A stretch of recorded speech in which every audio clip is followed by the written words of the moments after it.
Whistling 5 Anarchic Productions proudly presents Stumpy Sanderson's 1970s stories, as told by Andrew Brammer. Hello and welcome. The story you are about to hear is written and told using its original source materials, scribblings and scratchings from the scrawls of Stumpy, found within Stumpy Sanderson's time capsule, which was buried in 1979 and then unearthed in 2019. The story is told in the first person, as I, just like Stumpy, witnessed at first hand the momentous events which it recounts. So let's park up our rally choppers and tomahawks and take a ride back to 1974 for the Ballad of Turner and Middleton.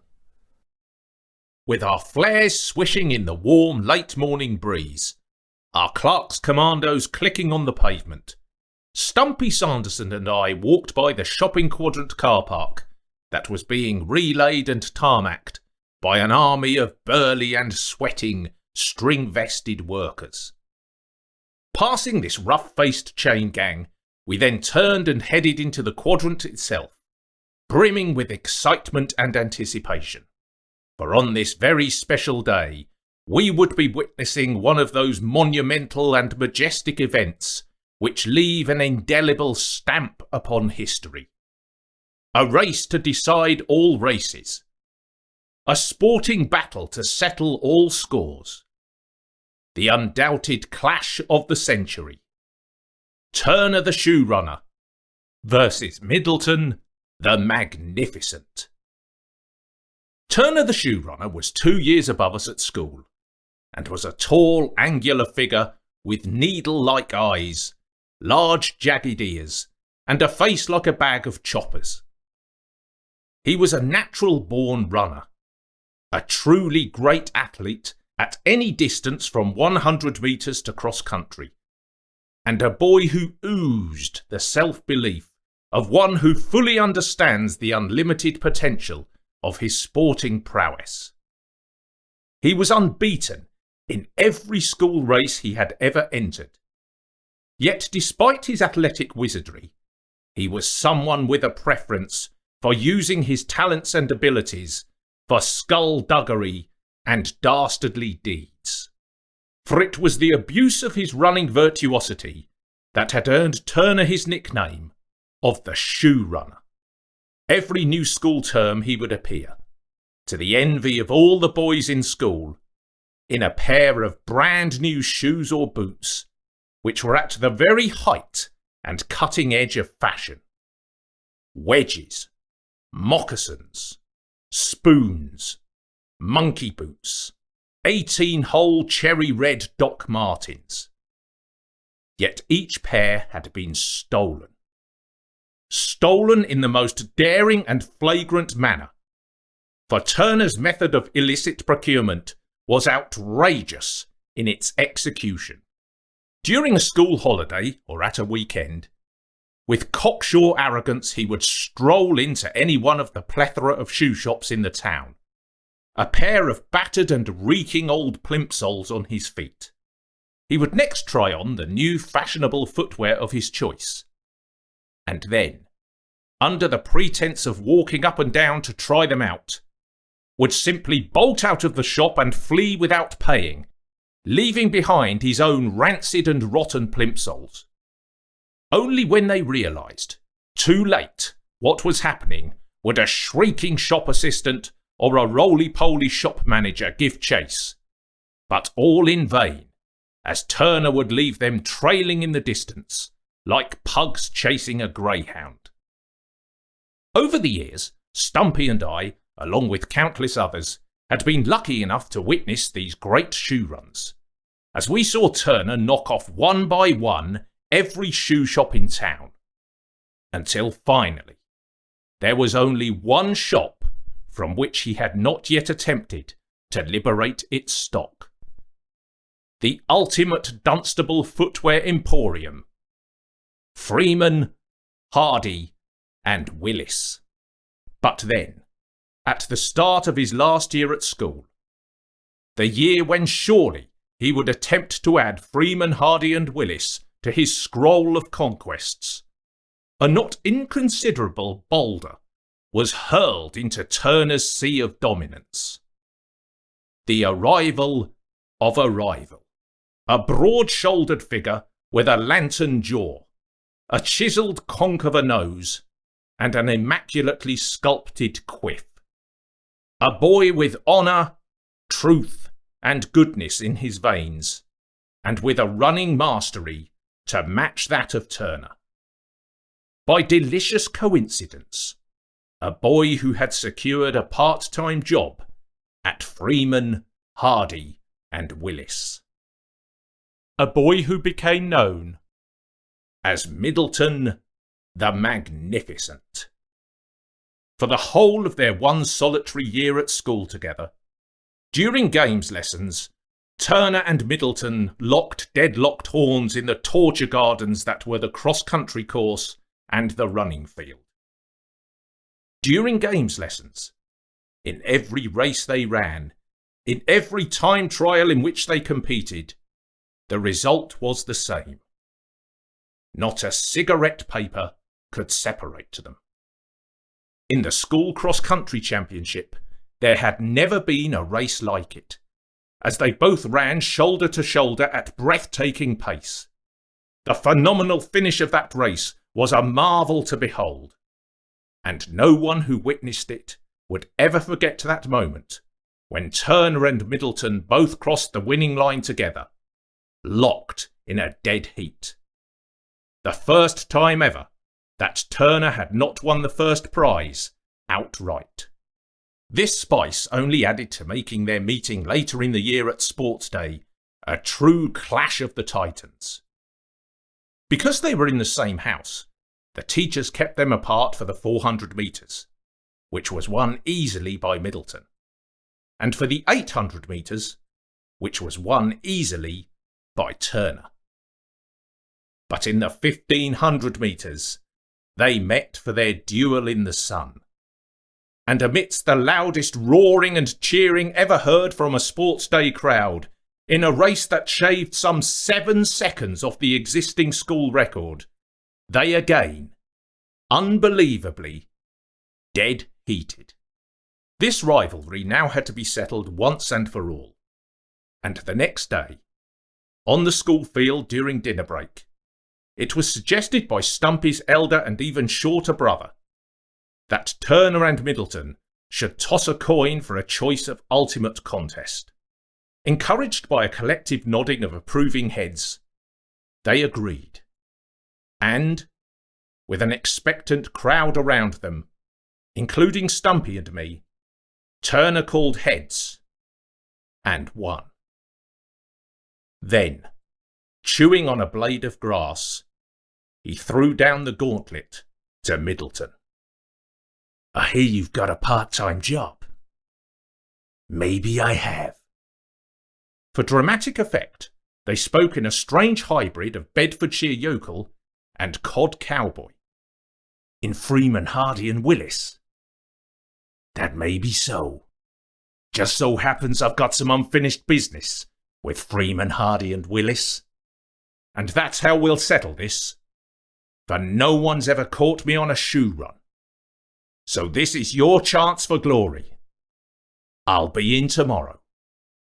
Make sure you serve me, and then catch me if you can. I'll be there.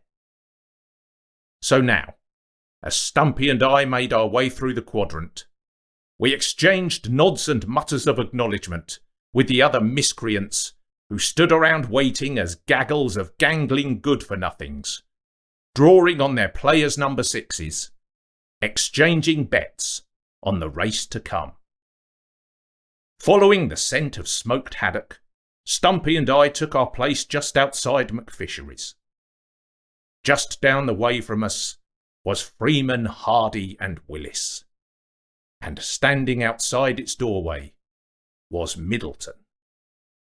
Hair statuesque, jaw jutting like the prow of a man o' war, wearing a trusty pair of mitre trainers, and chewing on Bazooka Joe bubblegum. Dong, dong, dong, dong. As the quadrant clock began to sound the high noon chimes, round the corner came the sandpaper-headed figure of Turner, wearing immaculately pressed bleached jeans and a tattered and battered pair of Dunlop green flash on his feet. He walked lean, tall and proud, a look of steely determination on his razor-sharp features. He and Middleton nodded. "I'm here to see you." "I know." They went inside, and an expectant hush descended. Within about 5 minutes, the door of the shop burst open, and, like a harpoon, out shot Turner, face set in intense purpose, on his feet a pair of gleaming oxblood loafers. As he raced off, out torpedoed the figure of Middleton. The race was on, and as one we all cheered, shouting our support for our own favourite. "Come on, Turner! Come on, Middleton!" The race was incredible. Up and down the quadrant, out onto the main road, past the startled and stunned shoppers, leaving tough-faced old grannies with their shopping trolleys in its slipstream. It ebbed and flowed like the tide. Turner's 10-yard lead suddenly down to 7, 5, 3, Middleton almost within touching distance, and then a great spurt from Turner and he was away again, increasing his lead back to 10 yards, and then Middleton coming back again. Of course, some of this account is relayed, for Stumpy and I had to keep running along with everyone else to different vantage points to try to keep up with the course of events. However, Bendy Henderson had secured an observation point from the balcony by the flats above the shops, and with a pair of binoculars would shout down to us his periodic commentary. "It's Turner by 10, with Middleton gaining." The race had been going for a good 10 to 12 minutes, and the runners had disappeared from our view again, when back around the corner and towards us came Turner, his edged face red and sweating, followed within a few yards by Middleton, breathing heavily, prominent jaw boldly pushing out. They were both running themselves into near exhaustion. Never have two competitors given so much. Then suddenly they darted right, through the alleyway near the public conveniences and out into the car park. Chasing behind them, we dashed out en masse. We watched as they both headed out onto the car park that was empty of any cars, the car park that had just been tarmacked by the sweating string-vested workers. We watched as Middleton neared the shoulder of Turner, arm outstretched, visibly gaining with every stride. We watched as both Turner and Middleton suddenly, dreadfully, started to realise their predicament. For now, some 30 yards or so into the car park, they had both begun to slow up, increasingly bogged down by the newly laid tar, each step they took producing an ever thicker clod of glutinous black stuff on their feet.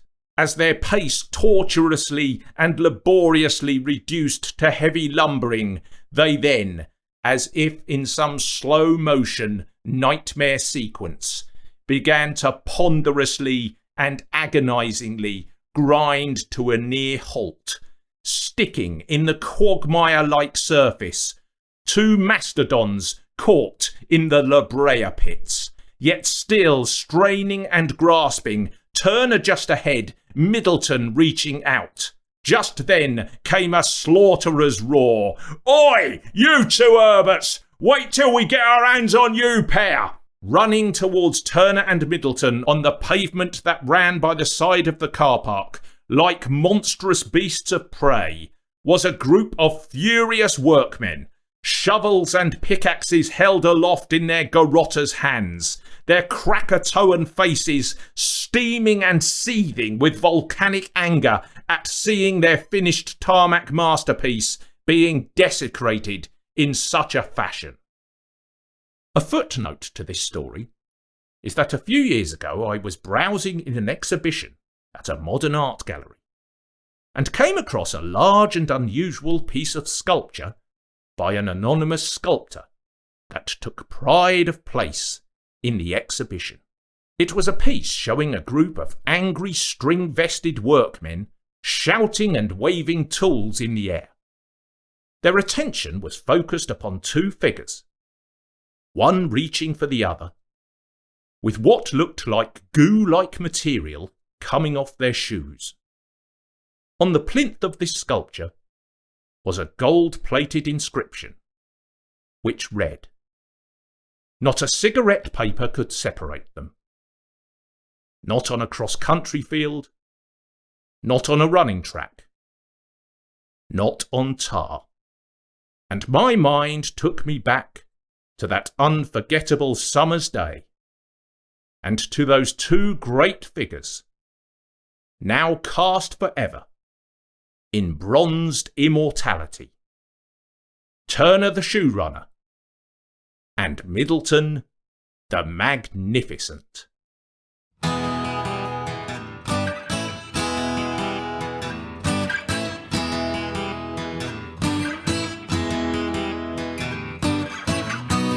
Thank you for listening to this episode of Stumpy Sanderson's 1970s Stories. And don't forget to listen out for Stumpy and Gang's next adventure. For further information on all things Stumpy Sanderson, please visit www.stumpysanderson.co.uk. And you can also check out the Stumpy Sanderson's 1970s Stories YouTube channel. But before we saddle up again on our rally choppers and tomahawks, let's take a listen to the strange little song that was specially written by Stumpy to accompany this podcast's tale.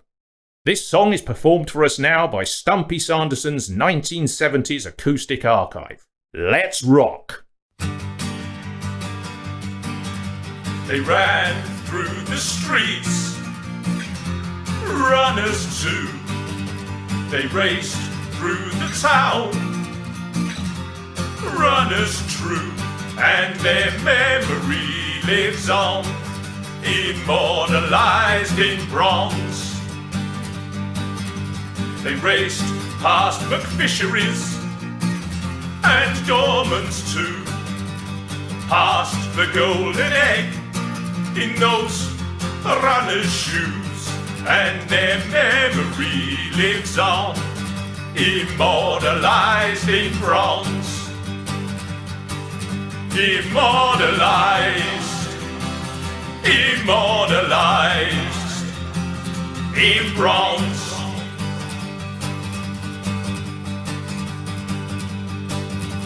Their race was a classic, their race was long, and down through the ages has been passed this song, and their memory lives on, immortalised in bronze.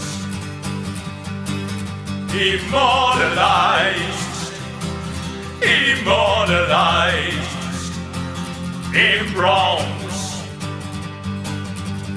Runners two, runners true, runners two, runners true, runners two, runners true, runners two, runners true, runners two, runners true, runners two, runners true, runners two.